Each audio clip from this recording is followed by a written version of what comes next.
ప్రభుత్వం ఎమ్మెల్యే ఆశావహులకు ఎగిరి గంతేసే శుభవార్త చెప్పింది. లోక్సభ, శాసనసభ స్థానాలను 50% పెంచాలని కేంద్ర ప్రభుత్వం నిర్ణయించింది. అసెంబ్లీ నియోజకవర్గాల పునర్విభజనతో సుల్తానాబాద్ అసెంబ్లీ నియోజకవర్గంగా ఏర్పడనుందనే అభిప్రాయాలు వ్యక్తమవుతున్నాయి. 2029 సాధారణ ఎన్నికల నుండే నియోజకవర్గాల పెంపుతో పాటు చట్టసభల్లో 33% మహిళా రిజర్వేషన్లను అమలు కానున్నాయి.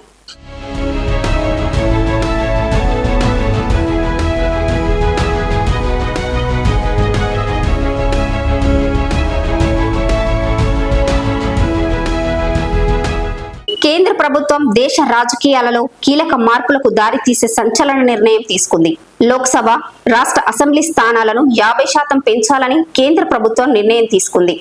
ఇందుకు సంబంధించిన బిల్లును ఈ పార్లమెంటు సమావేశాల్లోనే ప్రవేశపెట్టడానికి కేంద్ర ప్రభుత్వం సిద్ధమైనట్లు తెలిసింది. దీని ప్రకారం ప్రస్తుతం ఉన్న 543 లోక్సభ స్థానాలు 816కి పెరగనున్నాయి. దేశవ్యాప్తంగా ఉన్న 4123 అసెంబ్లీ స్థానాలు 6185కు పెరగనున్నాయి.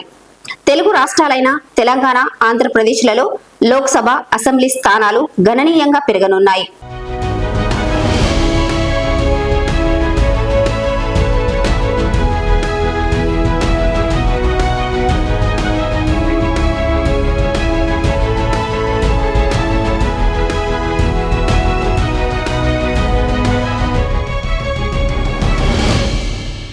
తెలంగాణలో ప్రస్తుతం ఉన్న 17 లోక్సభ స్థానాలు 26కు, అసెంబ్లీ స్థానాలు 119 నుంచి 179కి పెరగనున్నాయి.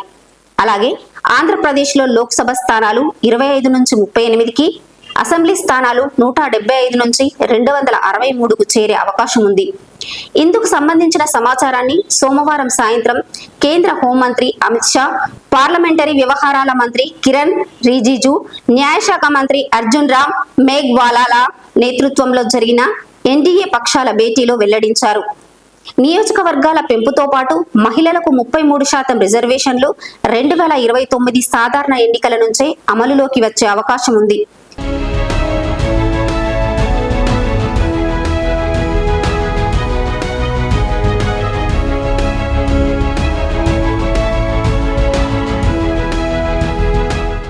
అసెంబ్లీ నియోజకవర్గాల పునర్విభజనతో పెద్దపల్లితో పాటు నూతనంగా సుల్తానాబాద్ అసెంబ్లీ నియోజకవర్గంగా ఏర్పాటయ్యే అవకాశం ఉందని పరిశీలకులు భావిస్తున్నారు.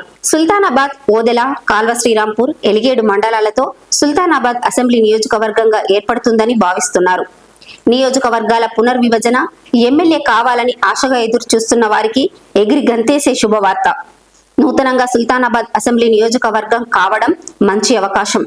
సిట్టింగ్ ఎమ్మెల్యే చింతకుంట విజయరమణారావు వచ్చే అసెంబ్లీ ఎన్నికల్లో సుల్తానాబాద్ నుండి పోటీ చేసే అవకాశాలు ఎక్కువగా ఉంటాయనే అభిప్రాయాలు వ్యక్తమవుతున్నాయి. ఒకవేళ రిజర్వేషన్ అనుకూలించకుంటే పెద్దపల్లి నుండి పోటీ చేసే ఛాన్స్ ఉంటుంది. అలాగే అసెంబ్లీ నియోజకవర్గాల పునర్విభజనలో రామగుండం నియోజకవర్గం ఎస్సీ రిజర్వేషన్ కానుందనే అభిప్రాయాలు వ్యక్తమవుతున్నాయి. రామగుండం ఎస్సీ రిజర్వ్డ్ అయితే అక్కడి బీసీ, ఓసీ నాయకులు పెద్దపల్లి అసెంబ్లీ నియోజకవర్గం వైపు దృష్టి సారిస్తారనే టాక్ వినిపిస్తుంది. గతంలోనే రామగుండం పారిశ్రామిక ప్రాంతానికి చెందిన కొందరు బీసీ నాయకులు పెద్దపల్లి కేంద్రంగా పలు సేవా కార్యక్రమాలు నిర్వహించిన విషయం తెలిసిందే.